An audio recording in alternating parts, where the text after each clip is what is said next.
আসসালামু আলাইকুম সবাইকে। আশা করি সকলে ভালো আছেন। টেন্সের ১২টা বাজাবো কোর্সের আজকে হচ্ছে ১০ নাম্বার ক্লাস। এর আগে আমরা ৯টা ক্লাস শেষ করেছি। তো এর আগের ক্লাসগুলো যারা দেখেন নাই, অবশ্যই ১ম থেকে ধারাবাহিকভাবে দেখে আসবেন। তাহলে আপনারা টেন্স নিয়ে যে সমস্যায় পড়েছেন, এই সমস্যায় থেকে এখন উইথড্র হতে পারবেন। তো চলুন আজকের ক্লাসটা শুরু করি। তো আজকের ক্লাসে আমরা শিখব ফিউচার পারফেক্ট টেন্স। তো এই ফিউচার পারফেক্ট টেন্স কি এবং কিভাবে এই ফিউচার পারফেক্ট টেন্স আমরা চিনব, কিভাবে সেন্টেন্স গঠন করব, একেবারে বেসিক থেকে শুরু করে আমরা অ্যাডভান্স লেভেল পর্যন্ত সব কিছু জানব। তো এখনও যারা আমাদের ডিজিটাল স্কুলের ফেসবুক পেজটাকে ফলো করেননি, অবশ্যই ফলো করে দিবেন এবং ইউটিউব চ্যানেল থেকে যারা দেখতেছেন অবশ্যই সাবস্ক্রাইব করে দিবেন। তো চলুন আমরা মূল ক্লাসে প্রবেশ করি। তো প্রথমে আমাদের জানতে হবে আসলে ফিউচার পারফেক্ট টেন্স কি। দেখেন, বাংলাটা যদি আমরা দেখি, পুরা ঘটিত ভবিষ্যৎকাল। এইটা কি ভাই? এইটা আপনি বুঝবেন না। এটা আপনার বোঝারও দরকার না। আপনার শুধু সেন্সটা ধরতে হবে। দেখেন, ভবিষ্যতে কোনো একটা কাজ করা হবে, এরকম যদি আমরা নির্দিষ্ট করে বলি এবং একটা টাইমের ভিতরে সেই কাজটা যদি আমাদের করা হয়, তাহলে সেটা হবে আমাদের ফিউচার পারফেক্ট টেন্স। আমরা সংজ্ঞাতে বেশি জোর দিব না। আমাদের নিচে দুইটা শর্ত আছে। আমরা যদি এই ফিউচার পারফেক্ট টেন্সটা চিনতে চাই, তাহলে এই দুইটা শর্তই আমাদের যথেষ্ট। দেখেন, প্রথম যেটা, ভবিষ্যতে কোনো একটি কাজ নির্দিষ্ট সময়ের মধ্যে শেষ হবে। তার মানে একটা নির্দিষ্ট সময়ের ভিতরে একটা কাজ শেষ হবে, এই রকমটা বোঝাবে। এবং এই পুরা জিনিসটা ঘটবে কখন? ভবিষ্যৎকালে। ঠিক আছে, মাথায় রাখবেন। তো আমরা এইটা দ্বারা আসলে বাংলা বাক্যটা চিনতে পারবো, কিন্তু আমরা যদি ইংলিশ বাক্যটা চিনতে চাই, আমরা অনেক সময় আর্টিকেল পড়ি, অনেক সময় বিভিন্ন প্যাসেজ পড়ি। তো সেইখানে আমরা কিন্তু এই ফিউচার পারফেক্ট টেন্সে অনেক সেন্টেন্স দেখি। তো সেইগুলো আমরা কিন্তু চিনতে পারি না আসলে কোন টেন্সে। তো আমরা যদি এই ২ নাম্বার শব্দটা ব্যবহার করি বা এই ২ নাম্বার শব্দটা যদি আমরা জানি, তাহলে সেই বিষয়গুলো আমরা জানতে পারবো। দেখেন, আমাদের এই ফিউচার পারফেক্ট টেন্সে উইল হ্যাভের একটা ব্যবহার থাকবে, ঠিক আছে, অথবা শ্যাল হ্যাভ, ঠিক আছে। তারপরে দেখেন, ভার্বের ৩ নাম্বার রূপের একটা ব্যবহার থাকবে। ফিউচার পারফেক্ট টেন্সে কোনো একটা সেন্টেন্সে আমরা যদি দেখি উইল হ্যাভের ব্যবহার আছে অথবা শ্যাল হ্যাভের ব্যবহার আছে এবং ভার্বের ৩ নাম্বার রূপের একটা ব্যবহার আছে, তাহলে আমরা সেটা ধরে নিব ফিউচার পারফেক্ট টেন্স। আপনাকে কোনো দিকে তাকাতে হবে না, ঠিক আছে। এখন অনেকে আসলে জানেন না ভার্বের ৩ নাম্বার রূপ কি। আমরা প্রত্যেকটা ক্লাসে এই বিষয়টা নিয়ে আলোচনা করেছি। এখানেও বলে দিচ্ছি, দেখেন, ভার্বের সাধারণত ৩টা রূপ থাকে, এর বেশিও থাকে, কিন্তু আমরা সেই আলোচনা যাচ্ছি না। আমরা সাধারণভাবে ধরে নিই যে একটা ভার্বের ৩টা রূপ থাকে। প্রথম যে রূপটা থাকে সেটা হচ্ছে ভার্বের ১ নাম্বার রূপ বলে, দ্বিতীয় যেটা থাকে সেটা ভার্বের ২ নাম্বার রূপ এবং তৃতীয় যেটা থাকে সেটা হচ্ছে ভার্বের ৩ নাম্বার রূপ। যেমনটা আমরা এখানে একটা এক্সাম্পল নিয়েছি, পেলে। পেলেটা হচ্ছে ভার্ব, এটা হচ্ছে আমাদের ভার্বের ১ নাম্বার রূপ, ঠিক আছে। এই ২ নাম্বার রূপ দেখেন প্লেড এবং ৩ নাম্বার রূপ দেখেন সেম, প্লেড। এখন প্রত্যেকটা ভার্বের কিন্তু ২ নাম্বার রূপ এবং ৩ নাম্বার রূপ একরকম থাকে না, ঠিক আছে। তো এইগুলো আমাদের জানার জন্য আমাদের ভার্বের লিস্টটা একটু পড়তে হবে। তো যে কোনো গ্রামার বইয়ে যেয়ে আপনারা যদি ভার্বের অধ্যায়ে চলে যান এবং সেখানে যেয়ে আপনারা এই ভার্বগুলো পেয়ে যাবেন এবং সেখান থেকে আপনারা এটা দেখে নিতে পারবেন।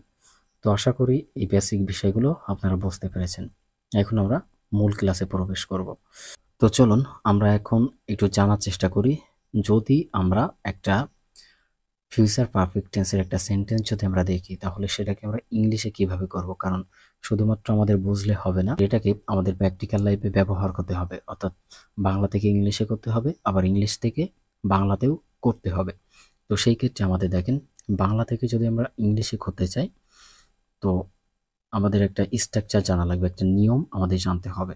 কারণ এই নিয়ম ছাড়া আমরা কোনোভাবেই আসলে বাংলা থেকে ইংলিশে করতে পারবো না। তো সেই নিয়মটা কি? দেখেন, প্রথমে হচ্ছে আমাদের একটা সাবজেক্ট লাগবে, তারপরে উইল হ্যাভ ব্যবহার করতে হবে অথবা শ্যাল হ্যাভ। যেহেতু আমাদের বাংলাদেশে শ্যাল হ্যাভের ব্যবহার তেমন নেই বা সাধারণত কেউ ব্যবহার করে না, সেই ক্ষেত্রে আমি এটাকে অ্যাভয়েড করেছি, ঠিক আছে। এরপরে আমরা কি করব? ভার্বের ৩ নাম্বার রূপকে বসাবো, তারপরে এক্সটেনশন বা অবজেক্টকে বসাবো। তো এই ছিল হচ্ছে আমাদের একটা স্ট্রাকচার, বা এটাকে আমরা বলতে পারি একটা নিয়ম। ঠিক আছে, তো চলুন এখন আমরা এক্সাম্পলের মাধ্যমে এই বিষয়টাকে প্রমাণ করার চেষ্টা করব। তো প্রথমে দেখেন আমরা 10টা সেন্টেন্স এখান থেকে ইংলিশে করার চেষ্টা করব এবং ক্লিয়ারভাবে এই দুটা শর্তের সঙ্গে মিলাবো এবং স্ট্রাকচারকে ব্যবহার করে আমরা সেটাকে ইংলিশে কনভার্ট করব।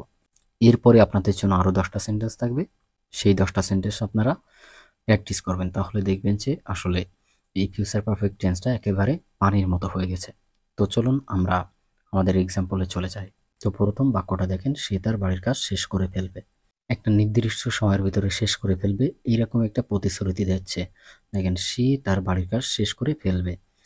তো এখানে জোর দিয়ে বলতেছে যে সে শেষ করে ফেলবে একটা নির্দিষ্ট সময়ের আগে, কিন্তু সেই সময়টা এখানে দেওয়া নেই। দেখেন, সব সময় যে আমাদের সময়ের উল্লেখ থাকবে এমন কোনো কথা নেই। ঠিক আছে, তো এই বিষয়গুলো আমাদের বুঝতে হবে। তো আশা করি তাহলে বুঝতে পেরেছেন যে এটা আসলে ভবিষ্যতের একটা কথা এবং এই সেন্টেন্সে একটা কমিটমেন্ট দিচ্ছে যে সে তার বাড়ির কাজ শেষ করে ফেলবে কোনো একটা সময়ের আগে। ঠিক আছে, তো এখন যদি আমরা এই সেন্টেন্সটাকে ইংলিশে করতে চাই তাহলে আমাদের কি করতে হবে? আমাদের সাবজেক্ট খুঁজে বের করতে হবে। তো এর আগে আমরা কিছু জেনেছি যে কিভাবে সাবজেক্ট খুঁজে বের করতে হয়। দেখেন, সাবজেক্ট খুঁজে বের করা একেবারে সহজ। আমরা সাবজেক্ট ধরে নিব সেই বিষয়টাকে, যে কোনো একটা কাজ করবে অথবা যার সম্পর্কে কোনো কিছু বলা হবে সেই হচ্ছে সাবজেক্ট। তো এই সেন্টেন্সে দেখেন, এই সে বাড়ির কাজটা শেষ করে ফেলবে, তার মানে বাড়ির কাজটা সে করবে, তাহলে এই সে হচ্ছে সাবজেক্ট। তো সে এর ইংলিশ কি? আমরা জানি হি অথবা সি। কোনটাকে ব্যবহার করব? যদি আমরা পুরুষ সম্পর্কে বলতে চাই তাহলে আমরা হি কে ব্যবহার করব, আর যদি কোনো মহিলাকে বোঝাতে চাই সেক্ষেত্রে আমরা সি কে ব্যবহার করব। তো ধরে নিলাম বাড়ির কাজটা শেষ করে ফেলবে একজন পুরুষ, তাহলে আমরা ব্যবহার করব হি। এরপরে আমরা কি ব্যবহার করব? দেখেন, উইল হ্যাভকে ব্যবহার করব। আমাদের স্ট্রাকচার অনুযায়ী আমরা এখানে শ্যাল হ্যাভকে ব্যবহার করতে পারি, কোনো সমস্যা নেই, দুইটার অর্থ সেম এবং ব্যবহারও একই। তো আমরা এখানে উইল হ্যাভকে ব্যবহার করলাম। এরপরে আমরা কি করব? এই ভার্বের 3 নাম্বার রূপকে ব্যবহার করব। তো এখানে ভার্বের 3 নাম্বার রূপ কি? আগে প্রথমে আমাদের ভার্ব খুঁজে বের করতে হবে, তারপরে আমরা 3 নাম্বার রূপে যাব। দেখেন, কাজ শেষ করা, অর্থাৎ শেষ করা এখানে হচ্ছে ভার্ব। শেষ করার ইংলিশ কি? আমরা জানি কমপ্লিট অথবা ফিনিশ। আমরা ধরে নিলাম এখানে আমরা ফিনিশকে ভার্ব হিসাবে ব্যবহার করতেছি। ঠিক আছে, তো তাহলে ফিনিশের 3 নাম্বার কি? ফিনিশড। আমরা ফিনিশডকে ব্যবহার করলাম। এরপরে আমাদের কি করতে হবে? অবজেক্ট বা এক্সটেনশনের কাজ করতে হবে। তো দেখেন, এখানে অবজেক্ট বা এক্সটেনশন কি? দেখেন, তার বাড়ির কাজ, এই যে তার বাড়ির কাজ, এতটুকু হচ্ছে আমাদের এক্সটেনশন। তো এর ইংলিশ কি হবে? দেখেন, হিজ হোমওয়ার্ক। তো তাহলে আমরা এক্সটেনশন এখানে পেয়ে গেলাম। তো আশা করি প্রথম সেন্টেন্সটা বুঝতে পেরেছেন কিভাবে গঠিত হয়েছে। এরপরে আমরা চলে যাব দ্বিতীয় সেন্টেন্সে। দেখেন, আমরা পৌঁছানোর আগে তারা পৌঁছে যাবে। তো দেখেন, এই সেন্টেন্সে দুইটা কাজ হয়েছে, আমরা পৌঁছানোর আগে তারা পৌঁছে যাবে। তো এইখানে তাহলে এই যে সেন্টেন্সটা দেখেন, তো ভবিষ্যতের একটা নির্দিষ্ট একটা কাজের আগে আরেকটা কাজ শেষ হবে, একটা কমিটমেন্ট দেওয়া, তাই না? তার মানে একটা সময়ের আগেই একটা কাজ করে ফেলা হবে, এরকমটা বলা হচ্ছে। এই সেন্টেন্সটা আমাদের কিভাবে ট্রান্সলেশন করতে হবে সেটা আগে বুঝতে হবে। দেখেন, এখানে যেহেতু দুইটা সেন্টেন্স, তো যে কাজটা আগে হয়েছে সেইটার কাজ আমাদের আগে করতে হবে। দেখেন, আমরা পৌঁছানোর আগে তারা পৌঁছে যাবে। তো তারা পৌঁছে যাবে এই অংশটুকু আমাদের আগে করতে হবে, কারণ এই কাজটা আগে শেষ হবে। তো তাহলে এখানে সাবজেক্ট আমাদের দুইটা, একটা হচ্ছে আমরা আর একটা হচ্ছে তারা। তো এই তারার ইংলিশটা আমাদের আগে করতে হবে, অর্থাৎ এই পার্টটুকু আমাদের আগে করতে হবে। তো তারার ইংলিশ কি? দেখেন, দে। তারপরে আমরা কি করব? দেখেন, আমাদের স্ট্রাকচার অনুযায়ী উইল হ্যাভকে নিব। তো উইল হ্যাভকে নিলাম। এরপরে আমরা কি করব? ভার্বের 3 নাম্বার রূপকে ব্যবহার করব। দেখেন, ভার্বের 3 নাম্বার রূপ কি? দেখেন, পৌঁছানো, এটা হচ্ছে আমাদের ভার্ব। এর 1 নাম্বার রূপ হচ্ছে অ্যারাইভ। ঠিক আছে, তো অ্যারাইভের 3 নাম্বার রূপ কি? অ্যারাইভড। এখন দেখেন, আমাদের এই ইংলিশটা আগে বসাতে হবে, অর্থাৎ আগে এর ইংলিশটা আগে বসাতে হবে। আগের ইংলিশ হবে, দেখেন, by the time. By the time, অথবা আমরা ব্যবহার করতে পারতাম বিফোর। ঠিক আছে, তো এখানে আমরা বাই দ্য টাইমকে ব্যবহার করি, সমস্যা নেই, আপনারা চাইলে বিফোরকেও ব্যবহার করতে পারেন। এরপরে দেখেন, আমাদের এই সেন্টেন্সটা করতে হবে আমরা পৌঁছানোর আগে। তো এর ইংলিশ কি হবে? আমরা, এটা হচ্ছে সাবজেক্ট, তো এই সাবজেক্টটার ইংলিশ কি? আমরা সকলেই জানি উই। তারপরে দেখেন, এই যে পৌঁছানোর ইংলিশ কি হবে?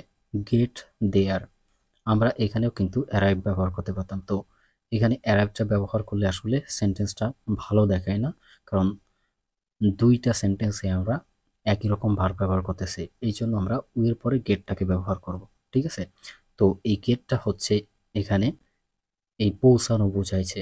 আমরা অনেকেই জানি না আসলে গেটের কিন্তু অনেক ধরনের অর্থ আছে। ঠিক আছে, তো এইখানে এই গেটটা যে অর্থ দিছে সেটা হচ্ছে এই পৌঁছানোর অর্থ। ঠিক আছে, তো আশা করি বুঝতে পেরেছেন। আর এখানে দেখেন দেয়ারটা হচ্ছে আমাদের অবজেক্ট বা এক্সটেনশন। এখন এইখানে আপনারা একটা বিষয় বুঝতে পেরেছেন কিনা জানি না, দেখেন এখানে দুইটা সেন্টেন্স আছে। এই যে সেন্টেন্সটা, এইটা হচ্ছে আমাদের ফিউচার পারফেক্ট টেন্স, আর এইখানে এই যে সেন্টেন্সটা আমরা পৌঁছানোর এতটুকু হচ্ছে আমাদের ফিউচার ইনডিফিনিট টেন্স। দেখেন এখানে এটা কিন্তু ফিউচার ইনডিফিনিট টেন্সের যে স্ট্রাকচার সেটা কিন্তু ফলো করেছে। আপনারা যদি ফিউচার ইনডিফিনিট টেন্সের যে ক্লাসটা ওইটা যদি না দেখে থাকেন ওইখানে দেখে আসবেন, তাহলে এই বিষয়টা বুঝতে পারবেন। তো আশা করি বুঝতে পেরেছেন। তো তাহলে দেখেন আমাদের ফিউচার পারফেক্ট টেন্সের ক্ষেত্রে অনেক সময় একটা সেন্টেন্সের ভিতরে আরেকটা সেন্টেন্স থাকতে পারে, অর্থাৎ দুইটা সেন্টেন্সের মাধ্যমেও কিন্তু এটা বোঝানো হতে পারে। তো এটা আমাদের বুঝতে হবে। এরপরে আমরা পরের সেন্টেন্সে চলে যাই। দেখেন আমি প্রকল্পটি সম্পূর্ণ করে ফেলবো, মানে একটা কমিটমেন্ট দিচ্ছি যে এটা আমি সম্পূর্ণ করে ফেলবো। ঠিক আছে, এখানে একটা বিষয় মনে রাখবেন, ফিউচার পারফেক্ট টেন্সটা আসলে ক্লিয়ারভাবে বোঝানো যায় না, কিন্তু আমাদের এতটুকু বুঝতে হবে যে বাংলা বাক্যে একটু জোর দিয়ে বলা যে কোনো একটা টাইমের ভিতরে এটা শেষ করে ফেলবে, অথবা আমি এই কাজটা শেষ করে ফেলবো, এরকম একটা কমিটমেন্ট দেওয়া। ঠিক আছে, তো এখানে তাহলে দেখেন আমি প্রকল্পটি সম্পূর্ণ করে ফেলবো, মানে আমি কমিটমেন্ট দিচ্ছি এটা আমি শেষ করে ফেলবো। সাবজেক্টকে দেখেন, সাবজেক্টটা আমি কাজটা করে ফেলবো, তো আমরা আইকে ব্যবহার করলাম। এরপরে দেখেন আমরা কি করব, আমাদের উইল হ্যাভকে আনতে হবে, আমরা এখানে আনলাম। তারপরে দেখেন ভার্বের 3 নাম্বার রূপ, তো সম্পূর্ণ করা ইংলিশ কি কমপ্লিট, তো এর 3 নাম্বার কি কমপ্লিটেড। ঠিক আছে, তো আই উইল হ্যাভ কমপ্লিটেড, আমি শেষ করে ফেলবো, কি শেষ করে ফেলবো, প্রকল্পটি। এর ইংলিশ কি দ্য প্রজেক্ট। এতটুকু হচ্ছে আমাদের এক্সটেনশন বা অবজেক্ট। আশা করি বুঝতে পেরেছেন। এরপরে আমরা চলে যাব পরবর্তী সেন্টেন্সে। দেখেন আগামী বছরের মধ্যে সে গাড়ি চালানো শিখে ফেলবে। এইখানে দেখেন আমাদের একটা টাইমের উল্লেখ করে দিছে, তাই না, একটা নির্দিষ্ট টাইম। এরকম দিলে আমরা কিন্তু বুঝতে পারি খুব সহজে, কিন্তু আপনার বাস্তব সিচুয়েশনে কিন্তু এইরকম আপনি সব সময় পাবেন না, বা আপনার বাস্তব লাইফে এরকম কিন্তু সব সময় ব্যবহার করেন না। কিছু কিছু ক্ষেত্রে হয়তো ব্যবহার করেন, আবার কিছু কিছু ক্ষেত্রে আমরা যে উপরের 3টা সেন্টেন্স দেখলাম এরকমটা ব্যবহার করা হতে পারে। ঠিক আছে, তো টাইমের উল্লেখ থাকলে আমরা ক্লিয়ারভাবে বুঝতে পারি। তো দেখেন আগামী বছরের মধ্যে সে গাড়িটি চালানো শিখে ফেলবে, একটা নির্দিষ্ট টাইমের ভিতরে সে কাজটা করে ফেলবে। তো এইখানে দেখেন এই বাক্যে আমাদের সাবজেক্টকে, সাবজেক্ট দেখেন সে, কারণ এই সে গাড়ি চালানোর কাজটা করে ফেলবে, তাই না, তাহলে এই সে হচ্ছে এই কাজটা করতেছে, এই জন্য সে এখানে সাবজেক্ট। আমরা এই সের ইংলিশ কি নিব, হি নাকি সি। যদি মহিলাকে বোঝাতে চাই তাহলে সি, যদি পুরুষকে বোঝাতে চাই তাহলে হি। ঠিক আছে, তো তাহলে আমরা ধরে নিলাম একজন মেয়ে গাড়ি চালানো শিখে ফেলবে, তার ইংলিশ হবে সি, সিটা হচ্ছে এখানে সাবজেক্ট। এরপরে আমরা স্ট্রাকচার অনুযায়ী উইল হ্যাভকে আনলাম। এরপরে দেখেন ভার্ব খুঁজে বের করতে হবে। ভার্ব কি শেখা, শেখার ইংলিশ কি লার্ন। এর 3 নাম্বার রূপ কি লার্নড। ঠিক আছে, তো তাহলে আমরা ভার্বের 3 নাম্বার রূপ এখানে বসালাম, শি উইল হ্যাভ লার্নড। কি শিখে ফেলবে, দেখেন গাড়ি চালানো, তো গাড়ি চালানো ইংলিশ কি টু ড্রাইভ। এরপরে আমাদের সময়কে আনতে হবে। দেখেন কখন শিখে ফেলবে, আগামী বছরের মধ্যে, তো এর ইংলিশ কি হবে বাই নেক্সট ইয়ার। তো আশা করি সেন্টেন্সটা কিভাবে গঠিত হয়েছে বুঝতে পেরেছেন। এখানে এই to drive by next year এতটুকু হচ্ছে আমাদের এক্সটেনশন। এরপরে চলে যাব আমরা পরবর্তী সেন্টেন্সে। দেখেন তখন পর্যন্ত আমরা প্যারিস ভ্রমণ করে ফেলব। দেখেন একটা সময়ের এখানে ইঙ্গিত দিচ্ছে যে তখন পর্যন্ত, ধরুন আপনি আপনার ফ্রেন্ডের সাথে কোনো একটা বার্গেনিং করতেছেন, ঠিক আছে, যে তোরা যা আমি প্যারিসে আসতেছি, ঠিক আছে, এরকম বলতেছেন। তো তখন এই যে আপনার সেই বন্ধু বলতেছে যে তুমি আসার আগে আমরা প্যারিস ভ্রমণ করে ফেলবো। তার মানে এই বাক্য দ্বারা বোঝাইতে চাচ্ছে যে তখন পর্যন্ত, তখন পর্যন্ত বলতে বোঝাচ্ছে তুমি আসার আগে, এরকমটা বোঝাচ্ছে যে আমরা প্যারিস ভ্রমণ করে ফেলবো। ঠিক আছে, তো একটা কমিটমেন্ট দিচ্ছে, একটা নির্দিষ্ট টাইমের ভিতরে তারা এই কাজটা করে ফেলবে। তো আশা করি বুঝতে পেরেছেন। এখন এই সেন্টেন্সে আমাদের সাবজেক্ট কি? সাবজেক্ট দেখেন আমরা। এই আমরা ইংলিশ কি? আমরা ইংলিশ সকলেই জানি উই, ঠিক আছে? এটা হচ্ছে সাবজেক্ট, কারণ এই ভ্রমণ করার কাজটা এই আমরা করবে, ঠিক আছে? তো তারপরে আমাদের কি করতে হবে? উইল হ্যাভ অথবা শিয়াল হ্যাভ। আমরা এখানে সবসময় উইল হ্যাভের ব্যবহারটা করতেছি, আপনারা চাইলে শিয়াল হ্যাভের ব্যবহারও করতে পারেন, ঠিক আছে? তো আমরা উইল হ্যাভকে নিয়ে আসলাম। এরপরে আমরা কি করব? ভার্বের 3 নাম্বার অফকে ব্যবহার করব। দেখেন এখানে ভার্বের 3 নাম্বার অফ কি হবে? প্রথমে ভার্ব খুঁজে বের করেন। ভ্রমণ করা। ভ্রমণ করা ইংলিশ কি? ভিজিট অথবা ট্রাভেল, ঠিক আছে? যে কোনো একটা। তো আমরা ভিজিটকে ব্যবহার করতেছি। তো ভিজিটের 3 নাম্বার রূপ কি? ভিজিটেড, ঠিক আছে? তো দেখেন উই উইল হ্যাভ ভিজিটেড, আমরা ভ্রমণ করে ফেলবো। কখন ভ্রমণ করবো ফেলবো এবং কোথায় ভ্রমণ করে ফেলবো? দেখেন প্যারিসে ভ্রমণ করে ফেলবো, তাই না? তাহলে প্যারিস। তো we will have visited Paris, ঠিক আছে? আমরা প্যারিস ভ্রমণ করে ফেলবো। দেখেন কখন ভ্রমণ করে ফেলবো? তখন পর্যন্ত। এই তখন পর্যন্ত ইংলিশ কী হবে? বাই দেন, ঠিক আছে? তখন পর্যন্ত। এই বাই দেন বলতে মানে তুমি আসার আগে এরকমটা বোঝায়, ঠিক আছে?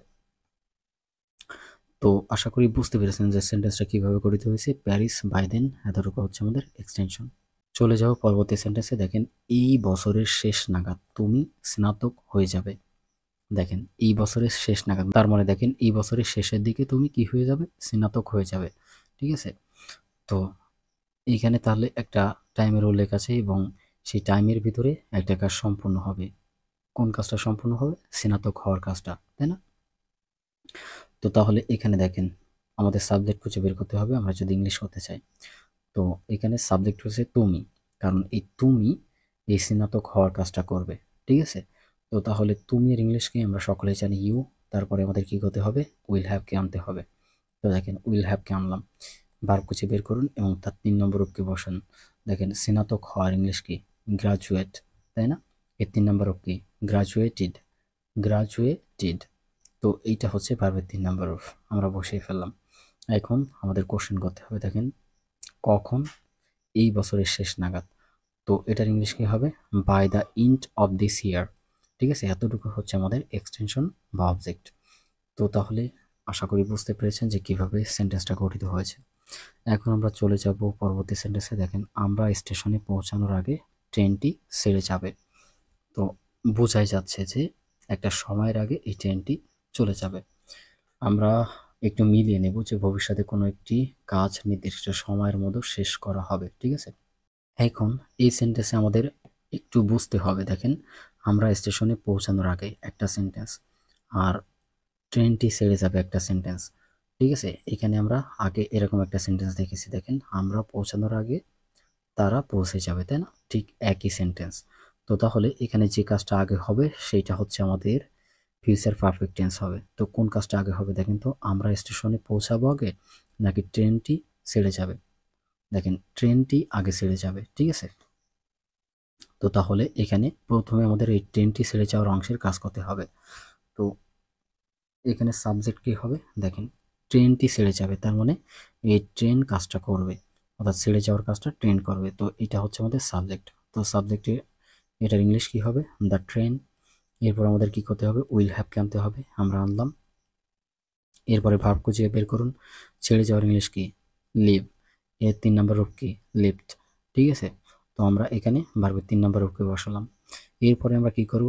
এর আগের ইংলিশটা আনবো। আগের ইংলিশ কি? বিফোর, অথবা আমরা ব্যবহার করতে পারি বাই দ্য টাইম। তো আমরা এখানে বিফোরকে ব্যবহার করলাম। তো তাহলে দেখেন আমরা কিন্তু এই স্ট্রাকচার অনুযায়ী সেন্টেন্সটা অলরেডি গঠন করে ফেলেছি। এখন আমাদের কি করতে হবে? বাকি যে অংশ আছে সেটাকে ইংলিশে করতে হবে। তো বাকি আছে দেখেন আমরা স্টেশনে পৌঁছানো, তাই না? এতটুকুই। তো এইটা দেখেন আমাদের ফিউচার ইনডিফিনিট টেন্স, ঠিক আছে? এখানে কিন্তু দুইটা টেন্সে কাজ করতেছে। একটা সেন্টেন্সের ভিতরে দুইটা টেন্স, একটা হচ্ছে ফিউচার ইনডিফিনিট আর একটা হচ্ছে ফিউচার পারফেক্ট। তো এই অংশটা আমরা কিভাবে করব? দেখেন এখানে আমরা স্টেশনে পৌঁছানো, এটার ইংলিশ কি? এটার ইংলিশ দেখেন প্রথমে সাবজেক্ট হচ্ছে আমরা, কারণ আমরা এই পৌঁছানোর কাজটা আমরা করব। তো এটার ইংলিশ কি হবে? উই। এরপরে ভার্ব খুঁজে বের করেন। পৌঁছানোর ইংলিশ কি? রিচ অথবা অ্যারাইভ। আমরা রিচকে নিলাম, একটু ভিন্ন ধরনের ভার্ব আমরা ব্যবহার করি। এরপরে দেখেন আমাদের অবজেক্টকে বসাতে হবে। তো অবজেক্ট এখানে কি দেখেন স্টেশনে, তাই না? তাহলে আমরা দ্য স্টেশন, এখানে অবজেক্ট বা এক্সটেনশন আমরা বলতে পারি। এখন একটা বিষয় খেয়াল করেছেন কিনা জানি না, আমাদের প্রথম যে সেন্টেন্স ছিল অর্থাৎ ট্রেনটি ছেড়ে যাবে, এর কোনো অবজেক্ট ছিল না, ঠিক আছে? এই এক্সটেনশন ছিল না। সব বাক্যে যে অবজেক্ট বা এক্সটেনশন থাকবে এমন কোনো কথা নেই, এটা বুঝতে হবে।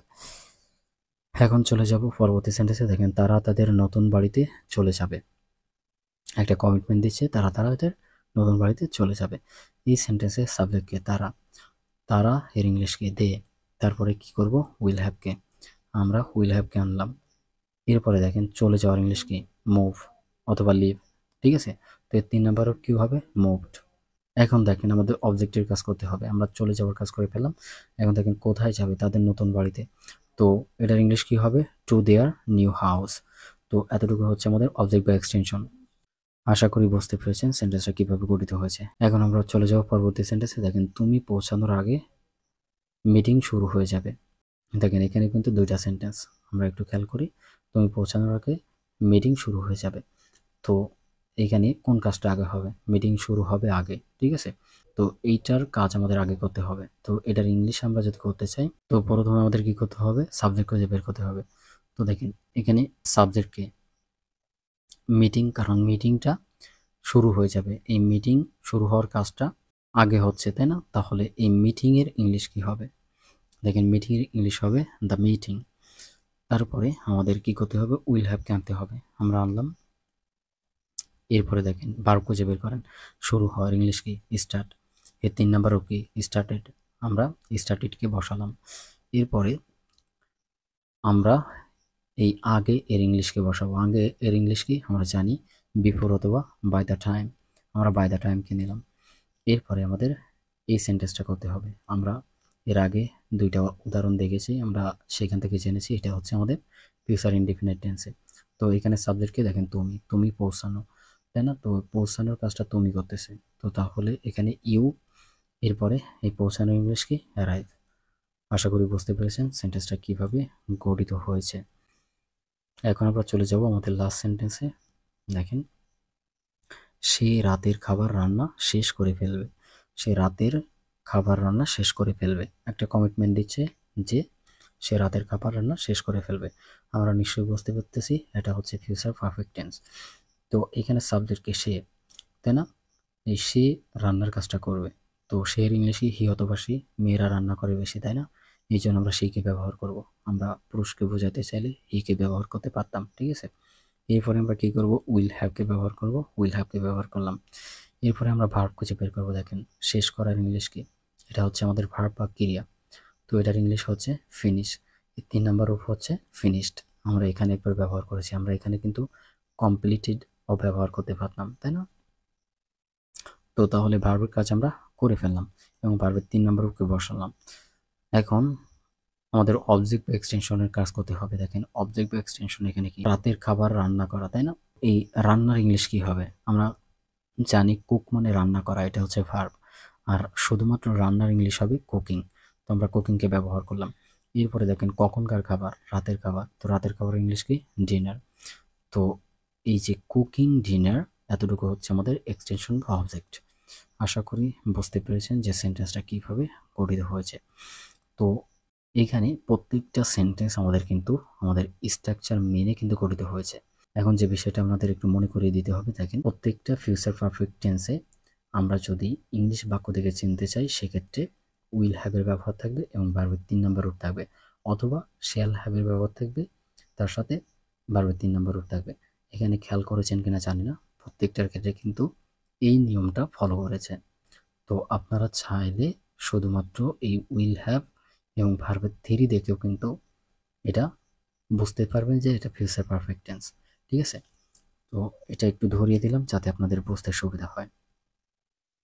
তো আশা করি ক্লাসটা আপনাদের ভালো লেগেছে, যদি ভালো লাগে অবশ্যই আমাদের ফেসবুক পেজটাকে ফলো করে দিবেন, আর ডিজিটাল স্কুলের ইউটিউব চ্যানেলটাকে অবশ্যই সাবস্ক্রাইব করবেন। এখন আপনাদেরকে আমি বলেছিলাম যে আপনাদের আরও 10টি সেন্টেন্স দেব, যেগুলো আপনাদের হোমওয়ার্ক থাকবে। দেখেন আমি নিচে আরও 10টি সেন্টেন্স আপনাদের জন্য রেডি করেছি, আপনারা চাইলে স্ক্রিনশট দিয়ে এইগুলো প্র্যাকটিস করে ফেলতে পারেন। আপনারা যদি প্র্যাকটিস করে ফেলেন, এই টেন্স নিয়ে আপনাদের আর কোনো সমস্যা থাকবে না। তো সকলেই সুস্থ থাকবেন, ভালো থাকবেন।